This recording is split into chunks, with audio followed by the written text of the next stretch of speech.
All right, everybody, how's it going? We are live today. It's eCom Tom here with Jason. What's up, guys? How you doing? And we have a good one for you. So in this live today, we're going to be talking about how to find wholesale suppliers. 3 simple techniques that we have used in the past and currently do use. We have a PowerPoint presentation for you set up for all of that. So we're going to get into that in a little bit. Before we get into that, please be sure to smash that like button and let us know who's here, where you're from, and if you've started with wholesale dropshipping or any type of dropshipping at all, please leave it in the comments. And if you have any questions, ask them there, and we will get to them after this.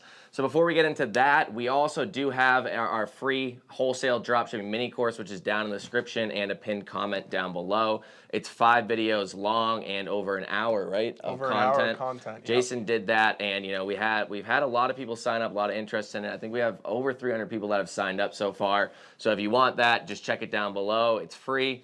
And one final announcement, we are running a Valentine's Day sale. We're doing this sale a little bit differently this time. We're testing the waters with it. It's going to be $200 off the eBay and the Amazon course, either or both if you want to get both of them. So if you're on the fence, this is definitely a time to get into it. And we are also doing a $500 giveaway. So if you get the course, you will be put into a pool of people that are going to be, the raffle is going to be raffled off on Sunday on our live, next Sunday. Yep. So you'll win $500, or one lucky person will win $500 and a date with me, a one-on-one coaching call for an hour, which is usually $100, $150. So you got like $650 in bonuses if you win. So if you buy the courses, you'll be put into that pool, and there's a chance that you'll win. One person will win, and it'll more than pay for your course and also get 1 hour of free one-on-one time with me. It'll be a nice little date. Valentine's Day special. It doesn't have to be immediate. You can plan the date whenever. I just got dumped today, so I'm back on the market here. All right, so yeah, let's get into the PowerPoint. We got a whole PowerPoint set up for you guys. It's basically going to go over 3 strategies that we use to actually find US-based wholesale suppliers. And I've actually refined these techniques. I'm going to go over the first 2, and Tom's going to go over the third one. And I've refined these techniques over the years. I have about 3 years experience wholesale dropshipping on eBay. So I actually have a lot of experience doing this. And, without further ado, let's get right into this. We're not ready yet. And also, guys, all right, so we're going to switch over the camera in a section.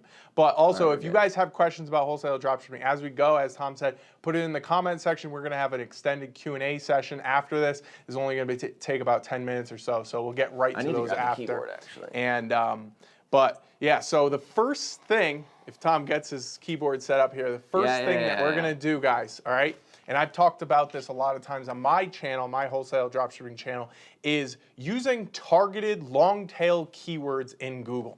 Now you see I took a screenshot of what it might look like to put in a very untargeted search, okay? You see sell exercise equipment. Let's say you want to sell products from a wholesale supplier in the exercise niche, okay? That could be dumbbells, that could be, those machines that they have. There's so many subcategories within that niche, but let's say that's what you're trying to get into. You would want to avoid a search query like sell exercise equipment because it's so generalized, and realistically what's going to happen is the results that come from this search would be mostly retail suppliers, right? A lot of times you're going to see Amazon, you're going to see Walmart, you're going to see the big retail suppliers, and that's really not what we're trying to do. We're trying to find legitimate US-based wholesale suppliers, and it's really important to note that these companies do not rank very high on Google. They don't put a lot of time and effort and energy into SEO, and that's search engine optimization. They don't really prioritize those things because that's not what their business model consists of.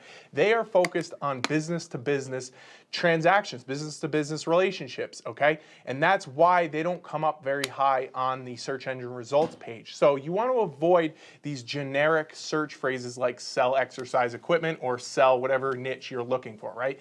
What you want to do is you want to target some long tail keywords like wholesale supplier distributor USA, and down at the bottom we have exercise equipment wholesale supplier distributor USA. It kind of looks like I'm keyword stuffing, but really what I'm doing is I'm trying to find a very specific type of website, and this is going to be your best bet, is by giving Google as much information of the type of products that you're looking for. Okay, so that's going to be a better search phrase for you. So remember, this is going to be your bread and butter when you're looking for US-based wholesale suppliers, is these long tail targeted keyword searches, okay? It's free. You don't have to pay for anything. Really simple, really straightforward. And over time, you'll get used to it. You'll get refined with your skills. And also one quick tip at the bottom, and I'm sure you guys have seen this, at the bottom of your Google search engine results page, it's a mouthful, you will see the suggested too. So that's like related suggested search queries. And that's one of those things that I've used a lot over time that's helped me stumble upon some of these wholesale suppliers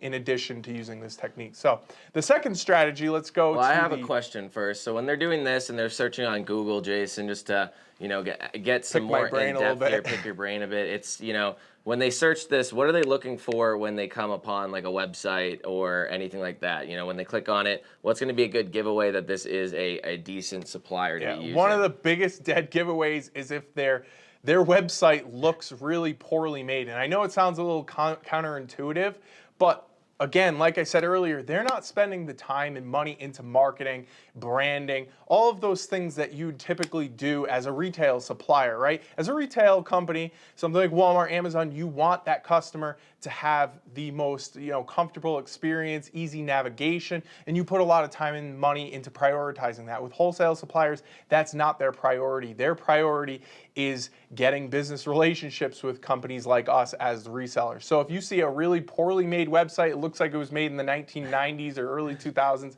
chances are that it's actually, chances are it probably was, but chances are that actually is a legitimate wholesale supplier. And then one last question on top of that is, if you find a wholesale supplier, that doesn't necessarily mean that they're doing drop shipping. And some people I feel like would just type in this drop shipping, right, or home goods, furniture, drop shipping.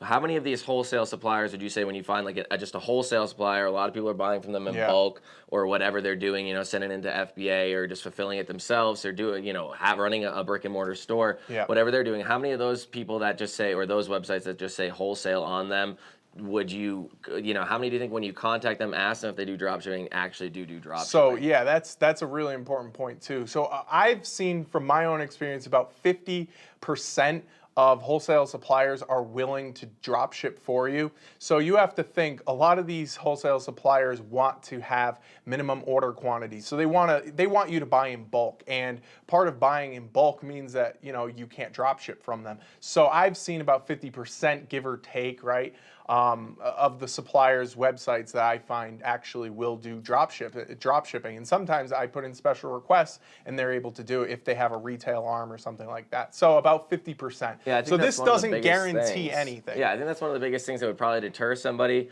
is it just doesn't say drop shipping on it. But if you think about even going to as basic as retail arbitrage with Walmart onto eBay, it doesn't say drop shipping on their website either. Right. I mean, it does say reselling, I guess, if you go through the whole tax exemption process.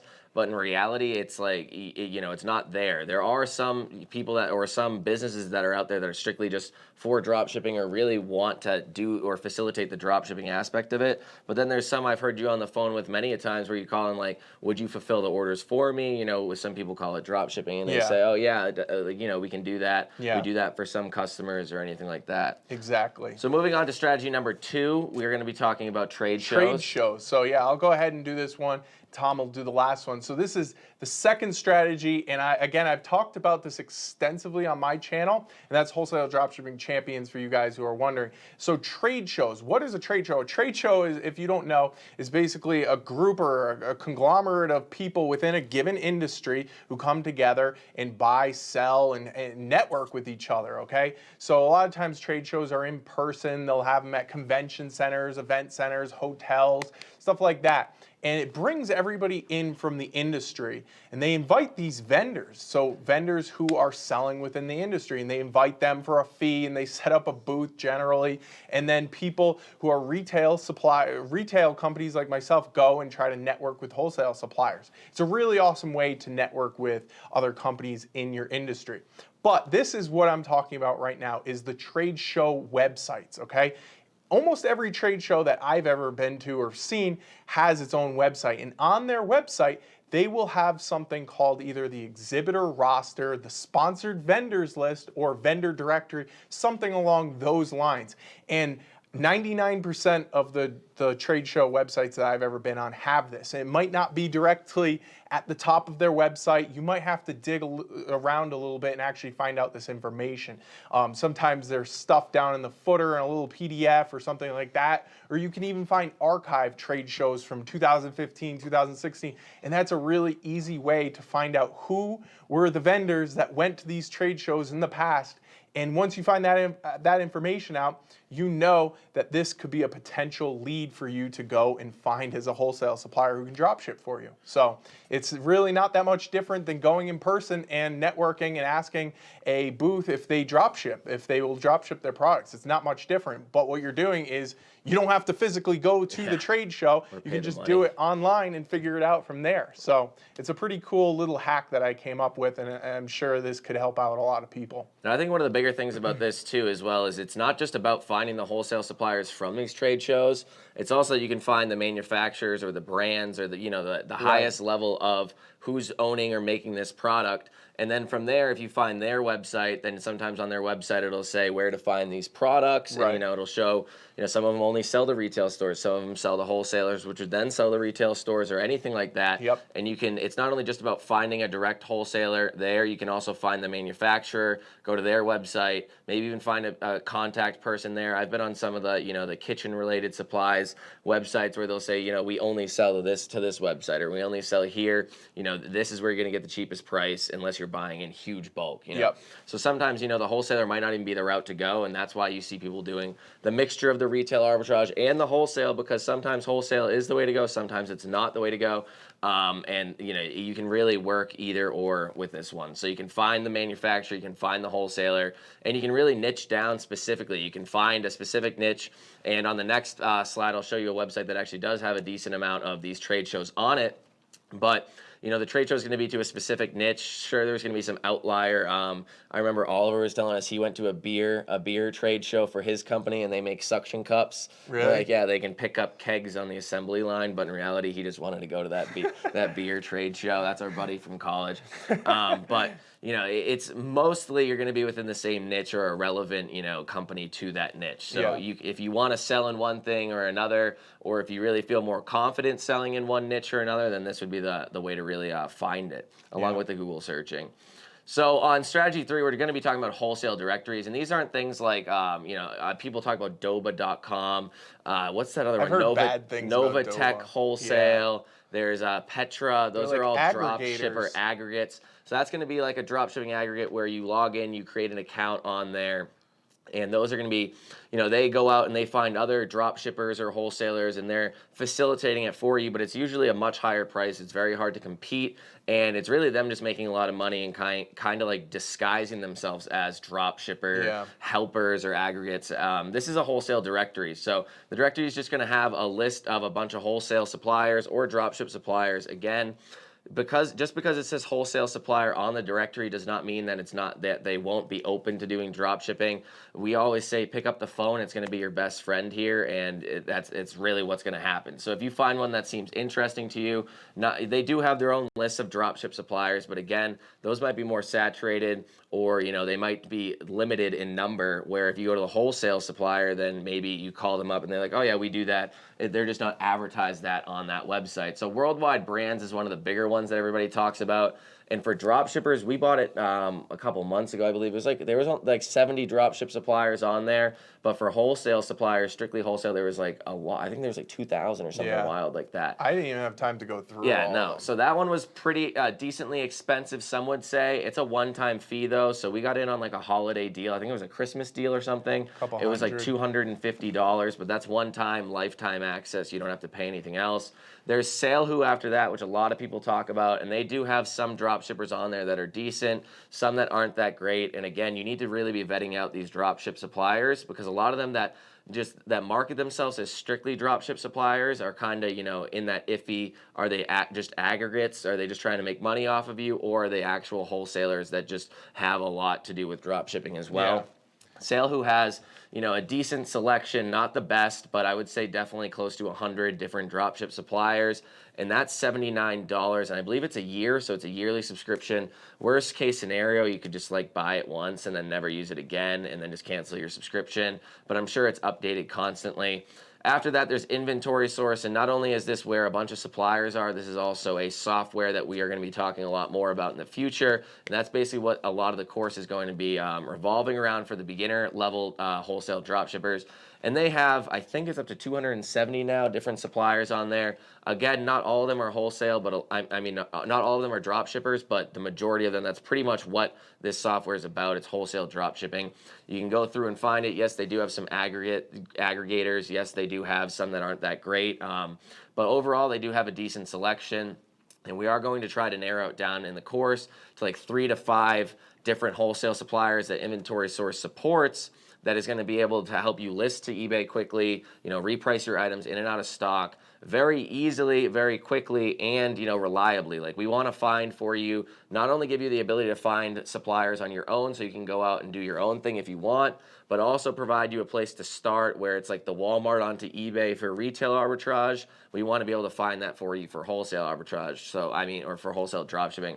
So don't worry about that. That's going to be something in the future that's coming out, and that's definitely one of the bigger software out there. There's also a website called Wholesale Central, and if you just type in like dropshipping suppliers, like directory, you'll probably find something like Wholesale Central. Not only do they have wholesalers, they have dropshippers on there, they also have what I was talking about in the last slide, a whole list of trade shows. So you can go into the trade shows from there, search them, look up different trade shows without having to just Google this, and this trade show. They do have a categorized list of trade shows that are happening throughout the year or have happened in the past. And then after that, there's a lot others on Google. So basically, if you're searching just for a Wholesale Central type website, a dropshipping directory, there's been others that I've found that I've never even saved, and I don't know why I never saved them. Looking back at it today, I was like, I probably should have saved them. There's a lot out there. But, it is what it is, and sometimes you just forget about these things. So I found a decent amount of suppliers that way, and again, with these wholesale dropshipping suppliers, it's very easy to find a ton of them and then just like kind of leave them in a folder and forget about them. And what we really suggest is really trying to tackle the ones that you're finding immediately, or else they're really just going to get put to the wayside, because you have to apply, you have to do this, and then everything. Eventually, you're like, oh, well, I kind of forgot about this one. But that could have been a good one, but you left it in a folder on your desktop and you forgot about it. Bookmarked it and forgot it in your bookmarks. So that's about all we had today. We're going to, hopefully this was helpful. Well, we can't see the comments right now, so we're going to go back into our computer and just answer all the comments now. So we're going to go back to camera only, and I'm going to drag this over here. Yeah, so I really think that was that's a pretty good high-level overview of understanding how to find wholesale suppliers. Obviously, we're going to get a little bit more in depth with your questions, specific questions about that.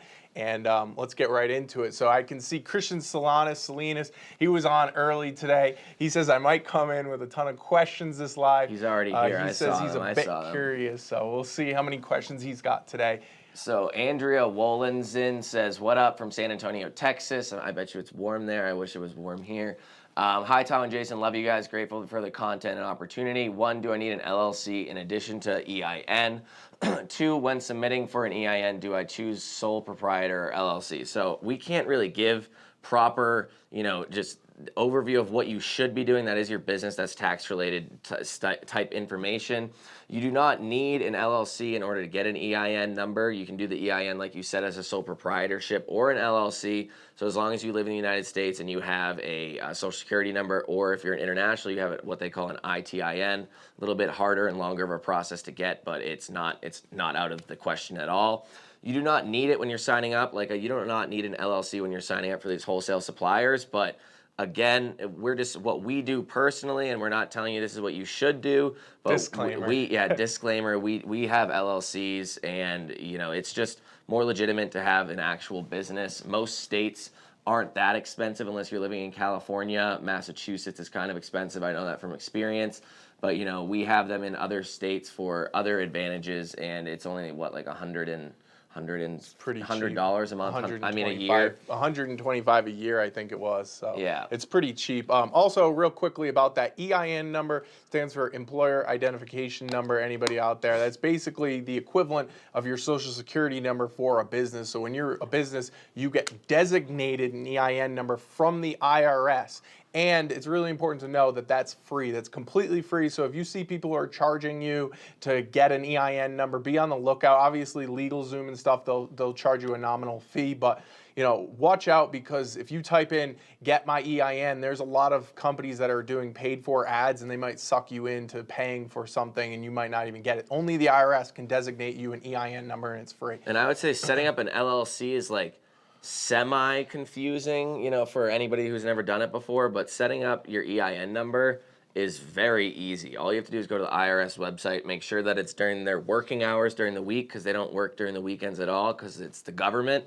And all you have to do is put in a couple little bits of information. You have one extremely quickly. So, I mean, maybe if you're already doing the LLC, sign up to like a LegalZoom or whatever, and it costs like $50 extra to get the EIN for you. You might as well, but you can definitely do it on your own. All right, guys, we got 58 people watching right now. Go ahead and slam that like button. We're going to get right through these questions here. We got a bunch coming up, but so where are we on right now? So Jameson Safe Griffin says hi. We got Jameson Griffin says, hey guys, watching from Tennessee. Smash that like button. Jameson is on literally every single live. He's dedicated. I appreciate it. So we got Charlie Hustle now. Do you want to read that one? Yep. Charlie Hustle says, if you haven't set up an LLC, you are a sole proprietorship. I wouldn't select. He was answering. I wouldn't select LLC unless you have legally established one. Yes, that is true. So Wag says, hey guys from Canada. Nice. We got some internationals. Just wondering what 3 types of advice you could give for someone starting out an Amazon wholesale account. It's going to pretty much be the same exact process that we just showed, or, the same process we just talked about for finding wholesale suppliers when you're selling on Amazon, right? If I've found tons of wholesale suppliers where I've sold their items on eBay and on Amazon. That doesn't change anything. The only difference is actually selling on each platform, which, those 2 platforms are very different to sell on. But as far as getting wholesale suppliers and tips and tricks, as far as finding good products, it's the same exact concept that we just talked about. Yeah, the only difference I would say for Amazon is obviously watch your metrics a lot more. They're very strict. And you're going to be making a ton more sales on Amazon, and it could be great. You're making all these sales right off the bat, but in reality, that could lead to a lot of issues down the road because of the fact that you might not have the infrastructure in place, the help or the virtual assistants, or just, the time yourself to be fulfilling all these orders or doing however you're doing. Because you said wholesale. I don't know if you're talking about wholesale dropshipping or just wholesale, but, it could lead to an issue where there's just a ton of work that you can't fulfill all the orders, or you can't do this, and things start falling through the cracks, and then customers are getting mad, and then Amazon doesn't care at all, and they'll axe you. They'll axe you quicker than anything else out there. Honestly, that's another reason that we decided to talk about wholesale dropshipping on eBay first, because a lot of beginners out there want to start on eBay, and honestly, Tom and I really recommend starting out on eBay. So if you're going to do this business model, I recommend, if you've never done dropshipping on Amazon, I would recommend starting it on eBay, because you're not going to get your account suspended right off the bat and have your money frozen and deal with a lot of those things that you'd have to deal with on Amazon. And I've seen a lot of people always be like, why do you push eBay when Amazon you can make a lot more money with and stuff? It's literally because it is the place to be starting. Anytime we're trying out a new supplier or anything like that, it starts on eBay first. You feel them out. There's a lot more margin for error, room for error. From there, is it good? Is it bad? Are they good or bad? If they're bad, then you didn't risk your Amazon account. If they're good, then you made some money on eBay. You're doing decently well with there. Now put it onto Amazon as well. Now you have 2 things going at once. Once you have 2, it's better than 1. Right. So, keep both of them running and you'll be good to go. So we have somebody from Northern Ireland tuning in. I found out Northern Ireland is not the same as Ireland when I went to Scotland. I think they had like a revolution there back in the day. Something like that. UC says, break it today. I don't know what I'm breaking, but thank you. Ken Morehouse says, Ken from Virginia, thanks for showing up. Wag says, what are some good ways to find wholesale suppliers that are low key for Amazon? Any advice? So we pretty much just went over that. I mean, if your drop shipping on Amazon is not that sketchy, where people are saying, oh, you get banned and stuff, it's really all about your metrics and being able to get your items out in time. If you have a Walmart base, let's say you're using Walmart onto Amazon, everybody's fighting for these low margins. Not only that, but also Walmart like bans your account or whatever. When you sign up for a wholesale dropshipping account, they're not going to ban your account. They know what they know what you're doing. They're allowing you to do this. They're facilitating it for you. Walmart. I saw somebody the other day say that they've been using Sam's Club, and now for returns, Sam's Club doesn't let you send return labels if you are known as a bulk seller. They had 30 Sam's Club accounts, they said, and they can't do anything with them because they're all just getting like flagged and whatnot. That's a pain in the ass. At that point, if your whole business was run off Sam's Club onto Amazon, then you're pretty much screwed at that point. So you don't need to be low key. You just need to be very, protective over your account, and don't put all your eggs in one basket where, if your Walmart account gets banned or if Home Depot stops taking your credit card, then you're screwed. It's just not worthwhile. I think we should also talk too about how eBay actually allows us to do wholesale drop shipping on their platform, right? When you go to eBay's drop shipping policy, anybody who's a beginner out there who hasn't heard Tom or I talk about this a million times, wholesale drop shipping is the only form of drop shipping, according to eBay, that is technically allowed, okay? So if you want to do Amazon to eBay, Walmart to eBay, that is retail arbitrage, marketplace, marketplace arbitrage where you're selling a product from Amazon onto eBay. They don't want that anymore. And they came out with that over a year ago in their dropshipping policy. Wholesale dropshipping, and this is why I'm such a huge advocate, is in agreement with their terms of service for drop shippers. And if you guys start to transition at least part of your business into wholesale drop shipping in the future, you can sleep a lot better at night. I can guarantee you that. I sleep like a baby. Yeah, and they're definitely getting a little bit more strict with the creating of new accounts, where people are creating a bunch of accounts. Maybe one got flagged, just create another one.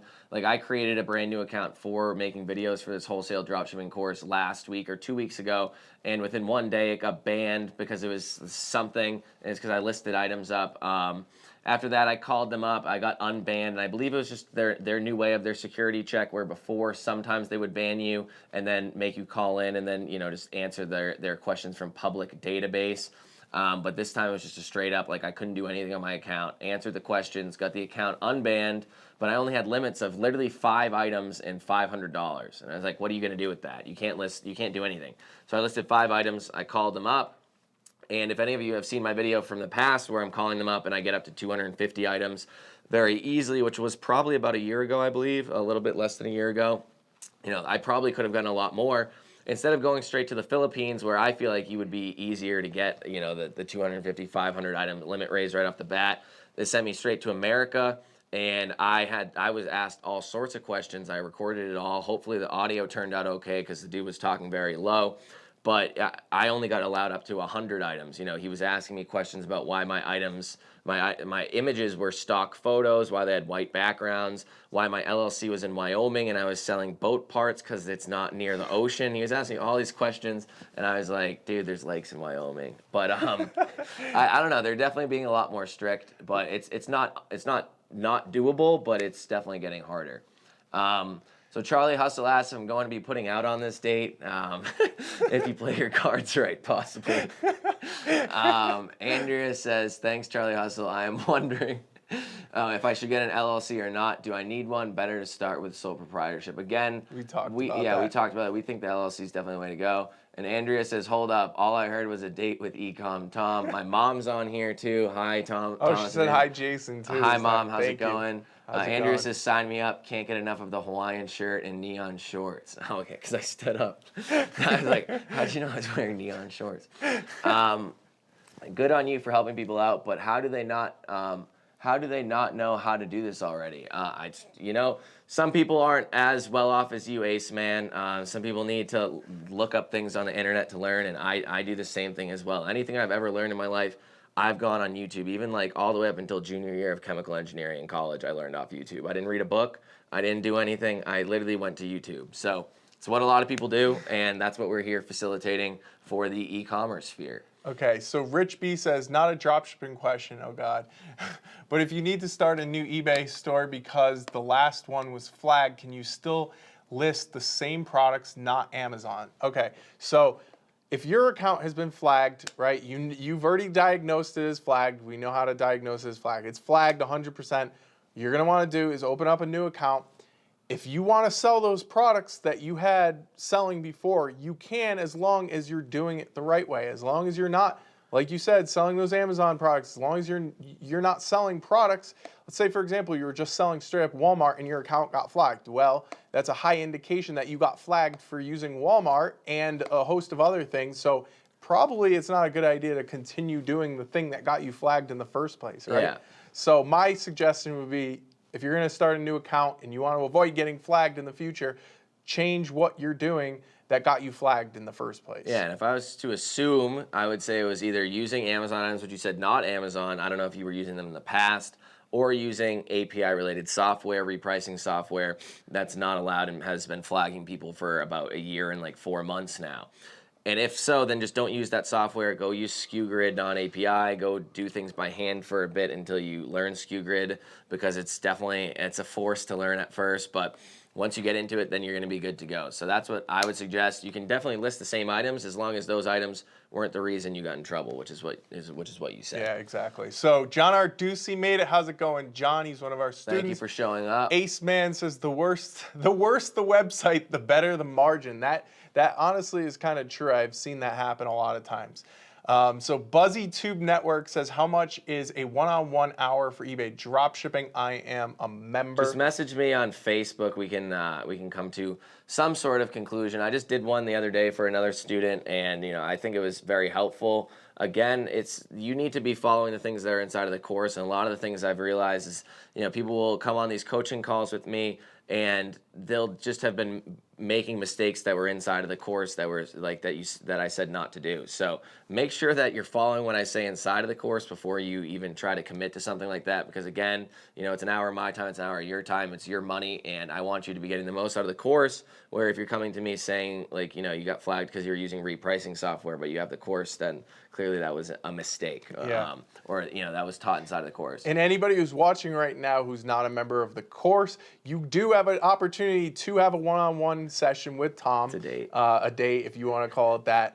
If you win the contest we were talking about at the beginning, so you can go ahead and enroll with the link down in the description, and you guys have a chance for a $500 Visa gift card or a $500 PayPal, probably $500 PayPal or Visa gift card plus that one-on-one coaching session. One lucky winner. So go ahead and do that. So we also have a question here from UC, and he says, how do you guys deal with suppliers that have multiple locations?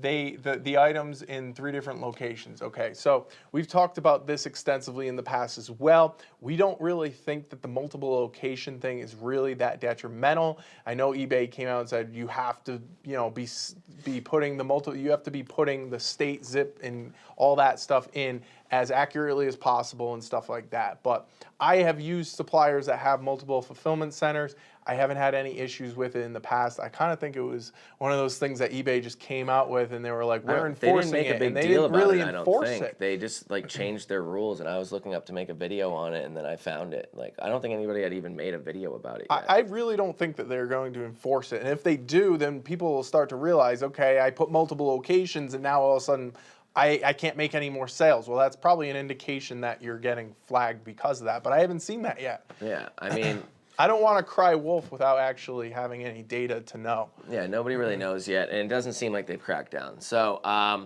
Black God says, how y'all opinion on directories like SaleWho? So we did talk about SaleWho again. I don't think it's the best, but it is definitely a place where you can vet out some suppliers. I think going more towards looking at the wholesale suppliers that they have on there and then seeing if those suppliers will drop ship is definitely better than attempting to just use those drop shippers that they have there, because it is a very well-known directory, and there's definitely tons of people that have access to it. As long as you have $79 a year, then you have access to it. So you have to think in the terms of the saturation of it. But again, saturation isn't always the biggest thing, considering there's thousands of people drop shipping Walmart onto eBay, and I know it still works. So it really comes down to you taking the time out to find something that fits your best needs, and then just going with that, not going after every single little shiny object, because that could really it's gonna set you off in all sorts of different directions and not really focus you on one path. I would say Saleho's probably the most well-known directory out there. Like if you just look up supplier directory, wholesale supplier, wholesale dropship,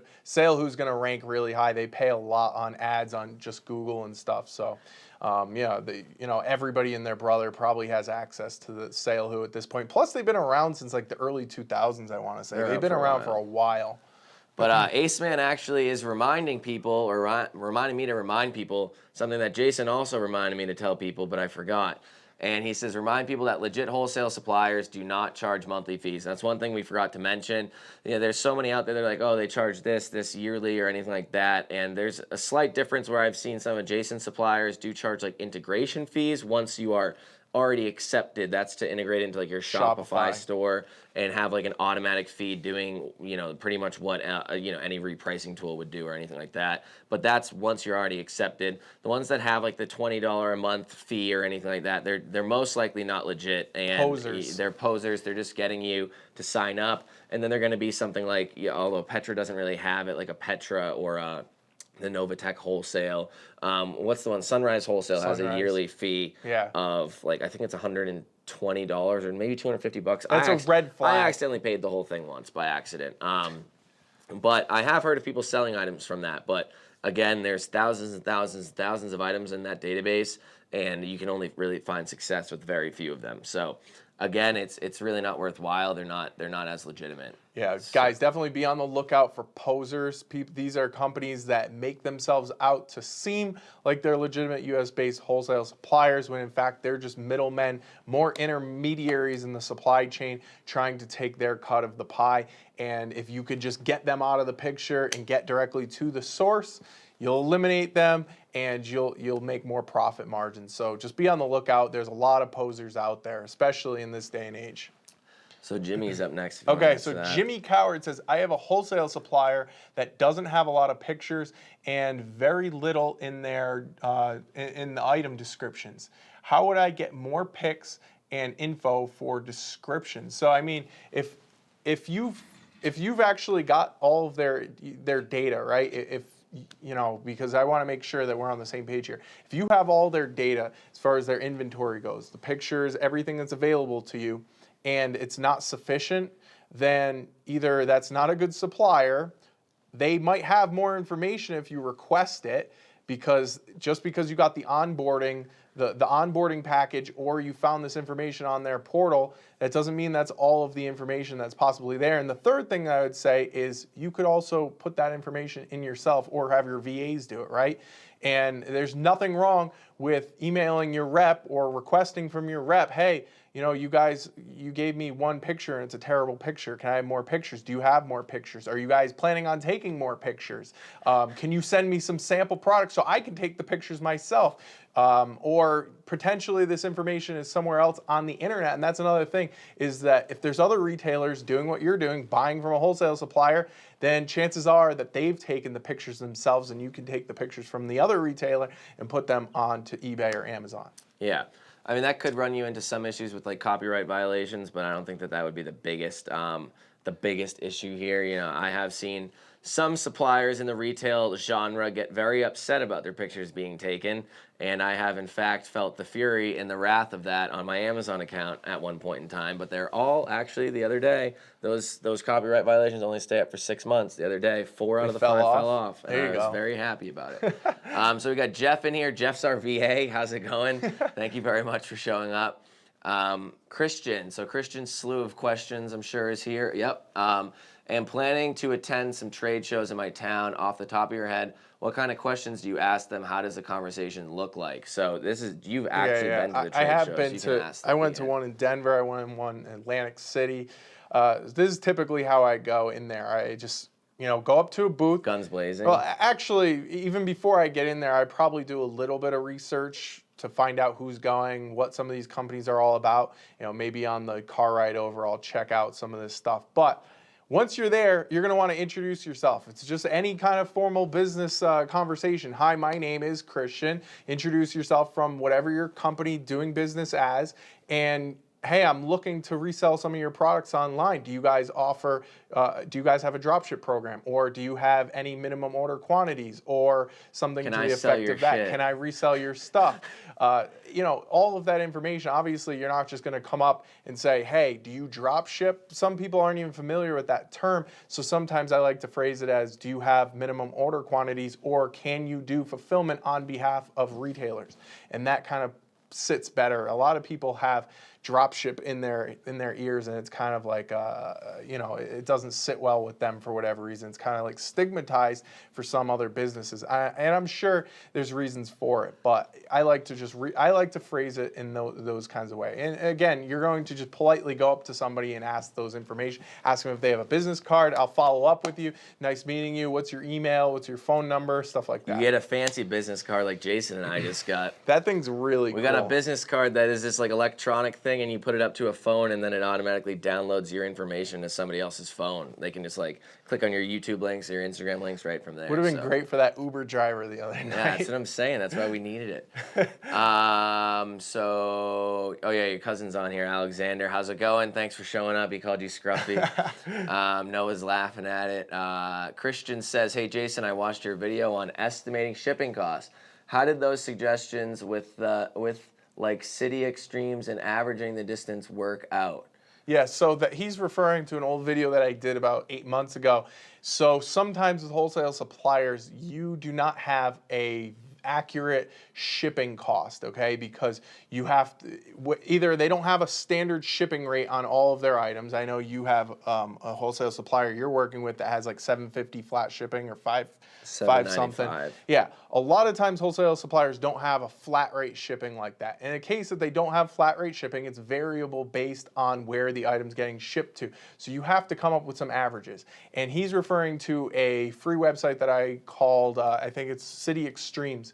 So what you want to do is you want to come up with an average. So if the wholesale supplier's warehouse is in Florida, you're going to find the furthest point from Miami, Florida, which is probably like Seattle, Washington, and that's going to be one estimate, and then you're going to have one that's close in Florida, and you're basically going to bring those together and come up with an average. That's going to be the average shipping cost. That's going to kind of give you what your expected cost on the shipping will be. The more points you average, the more points you average out. Yeah, exactly. I have the same thing with a retail supplier right now, and yes, one thing I usually do is it's mainly the same price for a lot of the United States, but sometimes if you go to California, if you go to Washington State or something like that, then it does end up becoming more expensive. A lot of the times I just kind of just allow that, you know, with my margins, just kind of allow that to happen, because maybe one time it goes to California, you take like a $1 loss, but the other times when it's going to all the rest of the states, then you're good to go. And that's going to leave you more competitive on that one specific item. For the overall, I mean, not every sale goes to California. Sure, proportionally, a lot more sales go to California than any other state. But again, you know what you need. It's kind of a balancing act, it's just definitely more of a trial and error type thing that over time you would probably, oh, maybe I'll adjust this. Exactly. Or on eBay, you can also do a shipping setting or a shipping policy, which is what I do, where it's like if that item has expressed its ability to be very expensive in those states, you know, the Arizona, I've seen a lot of California, Washington, any of those states, then I just throw them into another shipping policy that's called whatever, you know, expensive West Coast shipping or something like that. And then at that point, I'm adding like an extra $10 onto California, adding extra whatever. And then the people from other states, like say New York, Texas, anywhere it's not more expensive, they're getting regular price. They're seeing free shipping because that's where their zip code is located on their account, and they will see the free shipping. But if you're from California, then when they're searching on eBay, then they won't see the free shipping, and maybe they won't buy it, or maybe they'll just pay a little bit extra. I've seen it happen both ways, where they don't buy it, or well, I guess I can't tell if they don't buy it because they don't buy it. But yeah. I've seen it where they buy it with the extra shipping costs. It's definitely a balancing act, and that's a good point that Tom made. I've gone back into my, eBay shipping policies, or I've gone and manually overwrote a specific listing because I was like, wait, why did I lose money on this? It turns out that my shipping calculations were a little off. So you can go and then just adjust it to whatever you need to put it at. It's not a big deal. You know, you might lose a little bit the first sale, but after that, it should kind of average itself out. So we got this question right here. What's the best dropshipping software to use on eBay? Please help. I'm not sure what that's even in regards to. If you're talking about stock or repricing software, that's one thing. There's a bunch of other software that you can use. I mean, for retail arbitrage, we use SKUGrid primarily, and or only solely for SKUGrid, and that's definitely what I suggest is one of the best software out there because not only can it do the retail arbitrage, if you're getting CSV files from your wholesale supplier, it can also do that as long as you program it properly. So, yeah, if that's what that question was in regards to, then I hope I answered it correctly. The eCom Tomcat says 57 people watching right now. Smash that like button. Thank you guys very much for showing up. I don't know if you guys like Monday. We've only ever done one other live on Monday before. Maybe this is a good day. Please leave a comment if you like Monday better than the weekend. Some people might be like hungover on Sunday or hungover on Saturday. Maybe we might be as well. So who knows? Monday might be the better day here. Let us know what you guys think. So how do you guys deal with suppliers that this question has been asked like 7 times. I signed up for the monthly coaching. So this is eCom Tomcat for the monthly coaching. Lots of great info. Watched the first live call last night. Thank you very much. I am glad that you liked it. I mean, we try to provide as much info as possible in those, and the more questions that are asked, the more information that you're going to get. So over time, it's only going to get better because when it first started off, there wasn't as many people as now, and there wasn't as many questions. Now I'm sure we got one coming up on the 15th for non-core students, and that one I'm sure will have tons of questions because we've gotten a lot more people sign up. Yep. So guys, definitely check that out. I don't know if the link's down in the description, but we do group coaching twice a month, and it's very cheap, very, very cheap. All right, Christian asked the same question twice. Aren't most products available from those U.S. wholesalers actually manufactured in China? If so, in case the coronavirus crisis continues for several months, would that cause a depletion of their inventory? So that's one thing I've actually been thinking about, and I would say it's definitely an issue, but it's nothing that we can really control at the moment. First off, I mean, I've heard of suppliers that have been shutting down, and we posted an Instagram TV about the coronavirus today on Instagram. So check out my Instagram down below, even though that's a completely different Instagram than the one that we posted the Instagram TV on.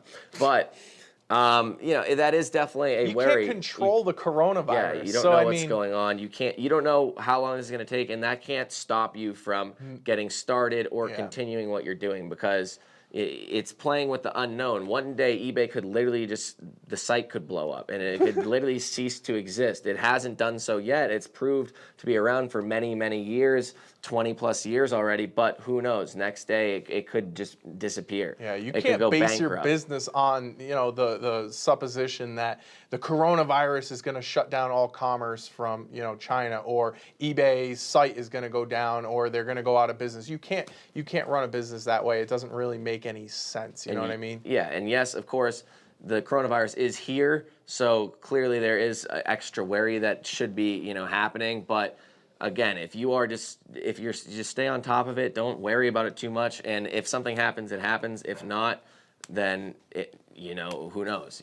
We can't predict the future. So differential equation says, hello, do you have your VA do any sort of image optimization? Also, do you use best offers? Thanks. So I've actually played around with best offers with doing wholesale drop shipping. I don't really think it's worth your time. One of the things with best offers, while yes, you get more kind of initial traction on your listing because eBay's like, oh, they're offering extra things, right? eBay will put you up a little higher initially. But thing with best offers is you always get these lowball people. There's always these lowballs like, I have a $200 item, so they're going to offer me $40 for it. Okay, obviously you can set it to automatically decline, but it doesn't do any good, right? It's just kind of a waste of time. So I kind of like to keep things simple, get rid of best offers. Like if it's buy it now, it's buy it now. That's the price it is. And that's how Amazon does it. You don't see any problems with selling on Amazon. I mean, I've never looked into the automatic decline, which it is a thing, I've done it.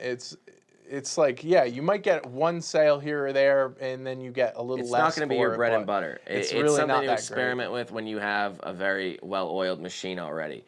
And again, a lot of the things that are inside of eBay, it's just fluff, and it doesn't really matter. It doesn't need to be done.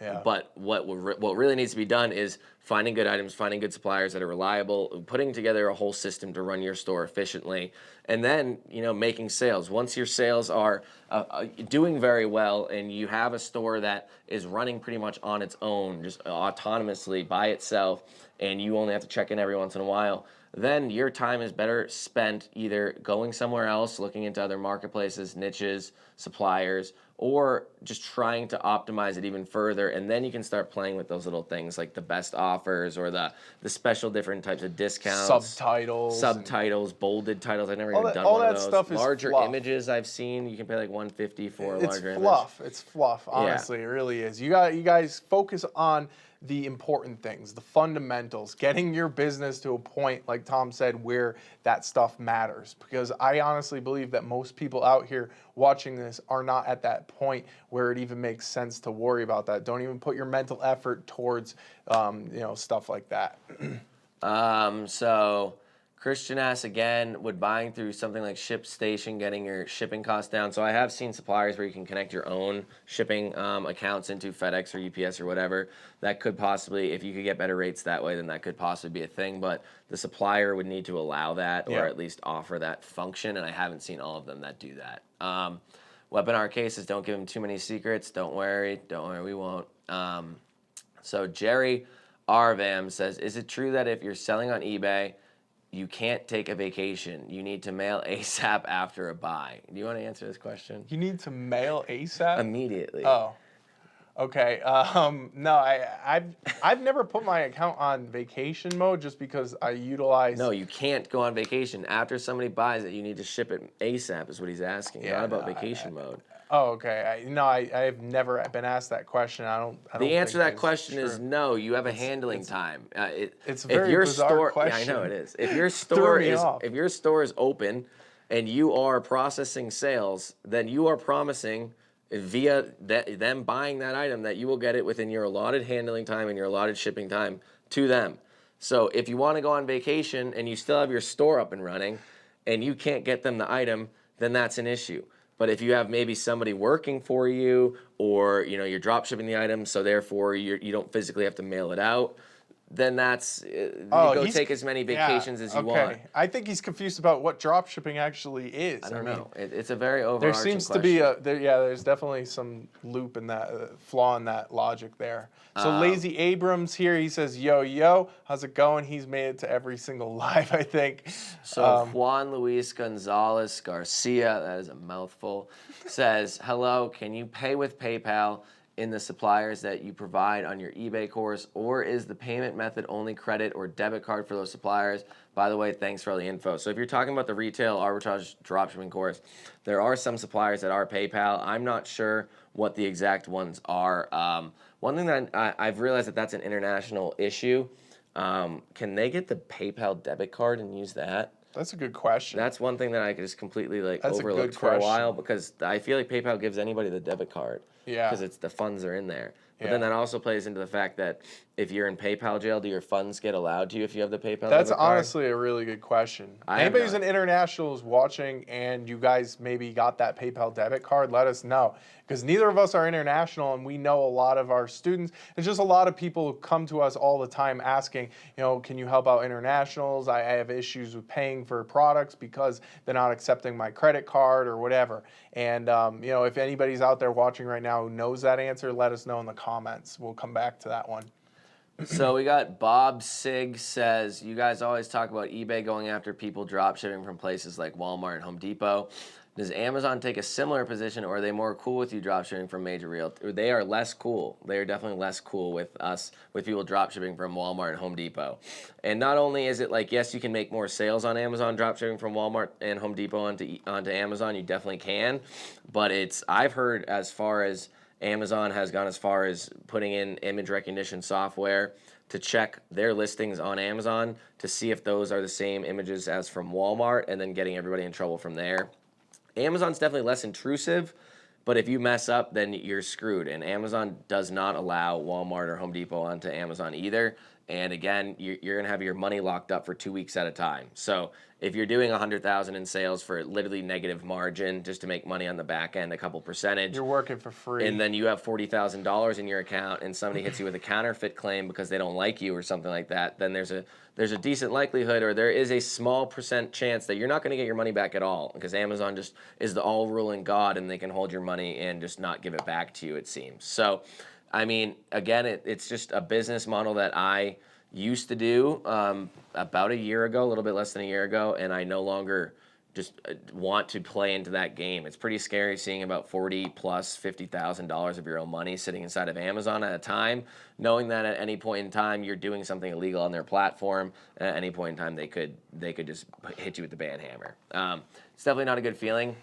So that's what I think about that. So Christian says, none of you two had to go eBay stealth, right?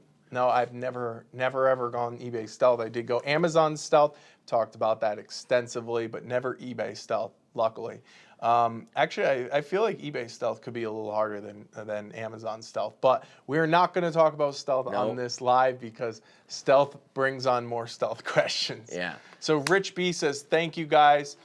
We also have a question from somebody with the name TV and Chinese. Says, so basically, that's Chinese, dude. So basically, you guys are anchored in eBay dropshipping, Amazon dropshipping, and wholesale dropshipping, I guess. Yeah, I mean, that's kind of our focus has been eBay, Amazon dropshipping. And then, now I would say there's dropshipping genres. So you say manual dropshipping, wholesale dropshipping, whatever. We try to, focus on those types of dropshipping for the most part. So then also he asked, if I join the course, would it be only eBay dropshipping, or would it include Amazon dropshipping and the wholesale route? So basically each course is its own thing. There's eBay, manual eBay dropshipping, retail arbitrage, Amazon dropshipping, and then soon to be in like a month or two, a wholesale related course. So that's pretty much how that works.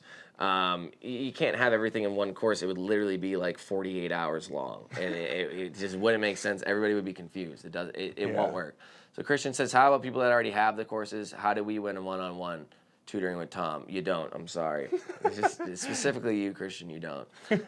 Black God says, yeah, you guys covered it. Thanks. Oh God, why does it always do this? Okay, here we are. Middlemen are also called jobbers in some industry. Jobbers. I'll be sure to remember that one. So Nitish, we're basically an hour into this, so we're gonna speed up the questions answering here. Thank you guys very much for showing up, and let me know, maybe people have already said it, if you like Monday, because I do like this setup a decent amount. And also, if you haven't already, we've got 63 people watching right now. Please be sure to smash that like button. We'll get out all this information to as many people as possible. The more likes, the more impressions, the more views, the more help other people will be Don't receiving. forget, there's the link to the wholesale dropshipping free mini course down in the description and pinned in the comments. That is an hour of wholesale dropshipping. So if this is a topic that intrigues you guys out there watching right now, go and click that link and you'll be brought right to the page for that. So Nitish Rad said, I got MC011 on eBay. What can I do to get my account back? They're asking for invoices, but I was buying my products from Walmart. The only thing I've seen at this point is that you have to make fake invoices. We do have somebody inside of our course that you can pay to do so, but that's where I'm at on that. You just have to make fake invoices. Not a good situation. It's not a great situation. So we have Jessica, and Jessica's tuning in from Australia. Wow, we got people from all over the world. Good to see you here. Andrea says, which link for the contest? Yeah, I don't think we put anything about it. So basically the $200 off will be, oh God, I don't want to mess up what the promo code is. Message me on Facebook. We'll put it in the description afterwards. It's like V-Day. I think it's V-Day 200. So that's the coupon code. If Candy wants to confirm.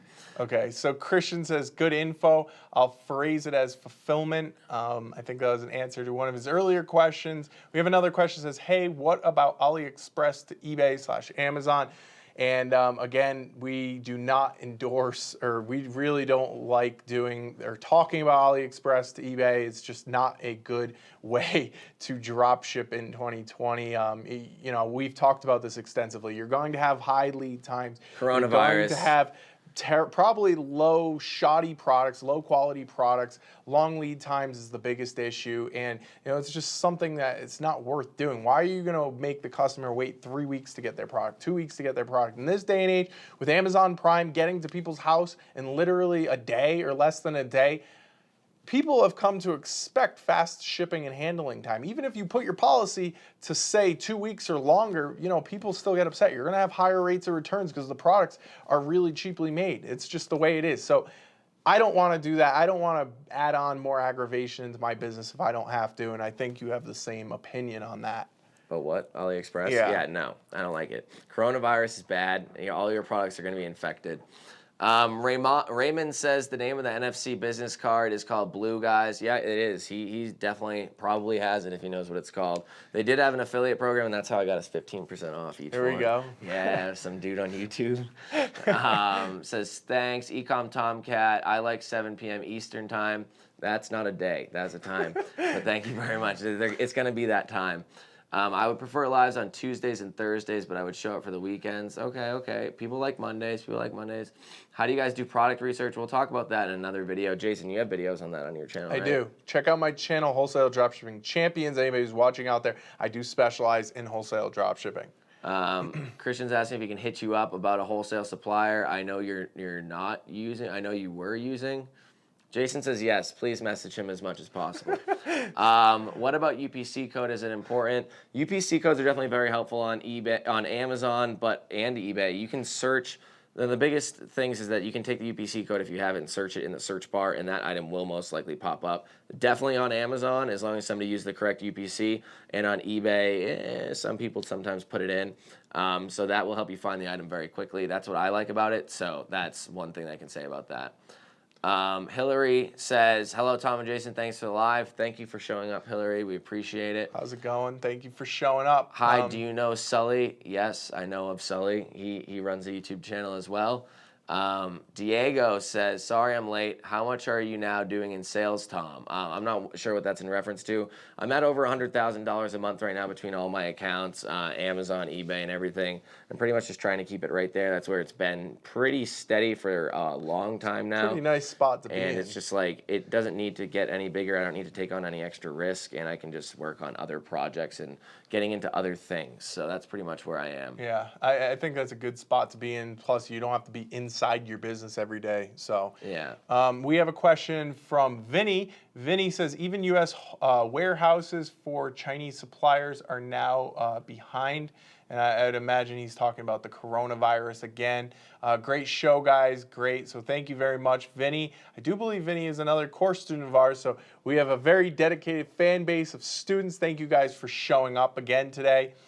Diego Ramirez says, I remember you were at 10K a while back. He's talking about subscribers. YouTube subscribers? Yeah. Yeah, we hit 14K. Let's get to 15K now. The 15 is the big goal. Then after that, it's 150,000. And we're going to make a big jump after that. I can feel it. I can feel it in the water right now. So Dan Zemvlich says, yo, what's up? I might have skipped the guy there. Do you use any accounting software that integrates with eBay or Amazon? We don't do any direct integrations, but there is QuickBooks, and QuickBooks will connect to your credit cards and your banks, which is pretty much the same thing as connecting to your eBay and your Amazon. I believe QuickBooks does connect to eBay in some weird way. Yeah. But I'd rather think about it. It's like it doesn't matter. It doesn't really matter. The numbers will get done either way. Yeah. QuickBooks, I like QuickBooks until it doesn't work some days, but overall, QuickBooks is pretty good. So Vinny says PayPal debit card gives 1.5% cash back for U.S. members. That's true, but I don't know if internationals can get it. I'm not sure. I got an email from Amazon. This is a reminder that you must complete the upgrade to Amazon's product advertising API version 5.0 by March. Does this affect dropshipping? I don't even know what that is. I mentioned the applications that connected. Oh, I think that's about one of your applications connected. So every year you need to refresh your API connection. Oh, yep. In any software. So if you go into your user permission, the whatever that is called, the user permissions, I think, tab under the settings somewhere in the top right, you'll get to it, or the third-party authorizations. That's what it is. Once you go into there, then you'll find the one that needs to be renewed. You just click renew. If you want to keep using the software, hit renew. I would say hit renew, because if your account's working perfectly fine right now, don't mess with any of the things on there, because I've been a victim of going through them and being like, oh, I don't need this one, I'll get rid of this one, and I'm deleting things, and then because they have weird names sometimes. Yeah, and then one of them was SKUGrid, and literally all of my items come because they had a different name than SKUGrid or something, and you deleted it. Yeah, that's exactly what happened. So Dan says, yo. Vinny says PayPal. Okay, we already went over that. Let's go ahead. We're eCom right Tomcat. Oh, okay. So regarding eBay stealth accounts, oh God, I'm using my sibling's account via a VPN, and for some reason eBay locking the account with a consent password reset. Is it due to the VPN address? I have no idea. Honestly, I don't know. I'm not sure. I'm not an IT guy, and I really don't know your situation, unfortunately. So, sorry, I can't really help you on that one. But we have another question here from Mirth Nazar. Apart from SKUGrid, what is the best API software to use? I want to drag products from websites to my Shopify store. So I mean, there's so many. You can use SKUGrid to do. There's so many. There's so many plugins. They call them plugins or apps on Shopify, and literally they pretty much all do the same thing. It becomes a point of what's the most cost effective and what is going to work the best for your business. And I don't know what your Shopify store is. I don't know what you're trying to accomplish there. So I would just go to the app store on Shopify and search around, start doing some research on YouTube, maybe like top 10 best software for dropshippers on Shopify, something like that, and you'll be on a good path there. All right, so we're almost done here. Let's get through these last few questions here. Barry says, any thoughts on wholesale to be? I've never really looked into it. They did come up in my search today, but I really have not looked into them too much. So Alexander says, hey, Tom, you just made a great point that I don't think enough people appreciate. If you're starting something new, you have to master the basics before trying to innovate. That's very true. Tim Ferriss is a great example of this. He loves Tim Ferriss. He does. With his 2020 learning method, guys don't get caught in the weeds of all these side questions. Master the basics that Tom and Jason preach, and it'll be only a matter of time before you're pimping like eCom Tom. That's very true. But, so exactly what Alexander said, you need to be taking the time to master the basics and then get into all these little extraneous other things here. Because, yes, can you make a sale from your best offer option? Yes, can you make a sale from this special little cute picture you put in your image that maybe that pushed them to making a sale? Yes, that is definitely possible. But the overall bulk of your sales will not be coming from these little things. All these little things will help, but eventually, you need to build your way up to that. So true. So Black God says Monday is cool. Christian does not want tutoring from me anyways. That's too bad. It's great tutoring. It's going to be an awesome date, honestly. Renzo Herrera says your course is updated with wholesale suppliers that you use. No, again, Tom talked about this earlier. We are keeping the business models basically separate into new courses. So the wholesale dropshipping course is being prepared right now in the background. I made a whole bunch of videos the other day for it. It is probably going to be released in middle March, end of March, somewhere around there. We made some videos. We're trying to keep goals, weekly goals, and stay on a strategy to get everything done on time, because past courses have not very much went that way, and we've made lots of videos in short amount of times, and it's not fun. It's just not fun. It's like doing homework at the last second. Yeah, it's like when you have a test. It's like when you have a test, and the next day you start studying for it. It never ends well. Yeah. So where were we? Another coronavirus question. Oh God. No, he said that all your products are going to get infected. Good one, Tom. He laughed at my joke, I think. No. I see. There's another question about the coronavirus from Rich B. And that's where he laughed at. Yeah, so the coronavirus, guys, again, it's something that we cannot control, you can't control. And honestly, if the coronavirus does turn into this massive pandemic, it could be the end of the world. Who knows? Economics is... Dropshipping won't even matter at that point. Really, Tom. Don't focus on these things. You can't control it. Focus on the things in business that you can control. And that's not really something that you can control. Let's be honest. So Christian has a question here. How are you guys price tracking items from wholesale suppliers that aren't in inventory source? Do you want to go over that, Jason?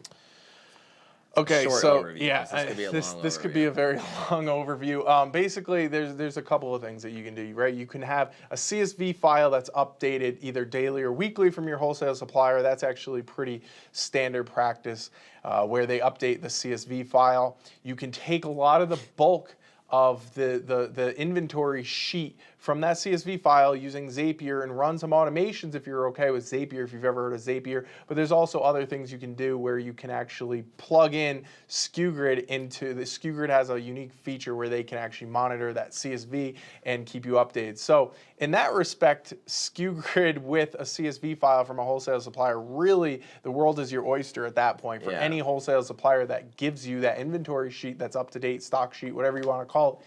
And that's something that we really haven't talked about too much just because we haven't done it. But you can also do everything manual too. You can have a VA going in there and actually changing the prices, let's say, or checking the prices in the stock every other day or something like that. You can kind of isolate the products that are most suspect to changing price in stock and focus on those ones more often, or and really refine your processes that way. There's a lot of things that you can do. So you can do manual, you can do semi-automated, and so again, look into those things, and I think that'll put you on the right path.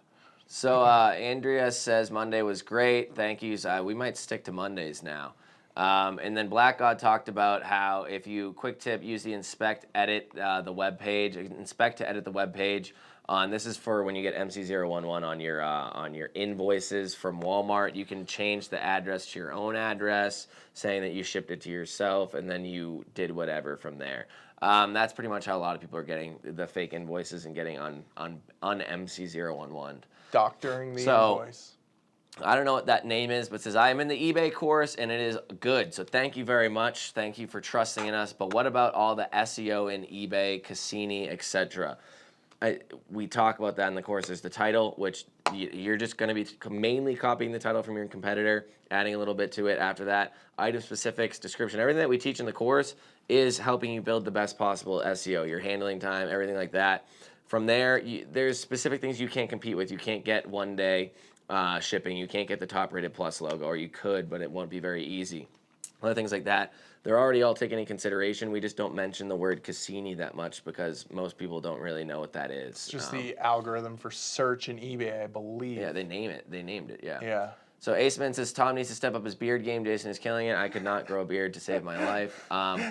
Not a fan of GoDaddy bookkeeping. We've just never used it. QuickBooks is where we've gone. Hey, guys, what do you think about Inventory Source? We've talked about that during this live already. They are trustworthy, It's definitely trustworthy if you are using the right suppliers. So Donald Smith says, I'm having problems with finding reliable suppliers in the USA for good products and fast shipping. Very frustrated because of this coronavirus. Please drop some knowledge on me. First-time drop shipper. Okay.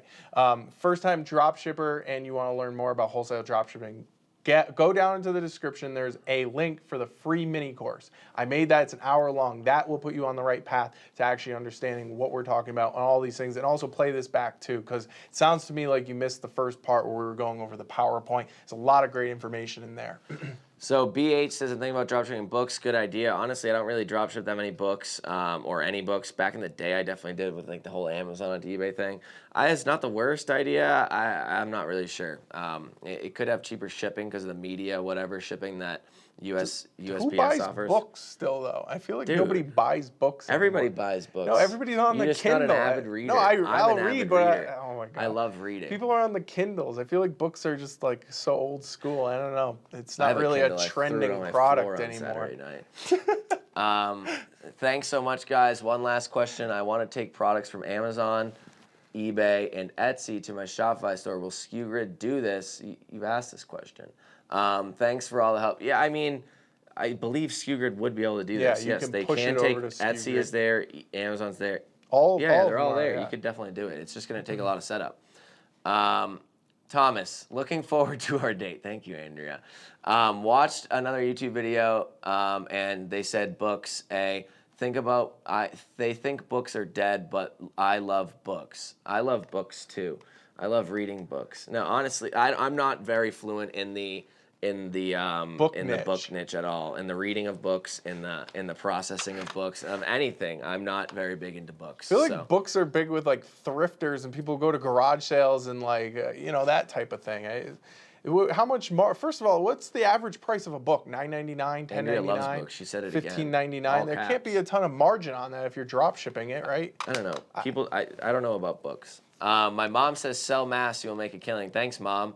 I was in CVS the other day, and somebody was asking for coronavirus masks, and they said they're all out. Oh, they're selling out so fast they can't even keep them on the shelf.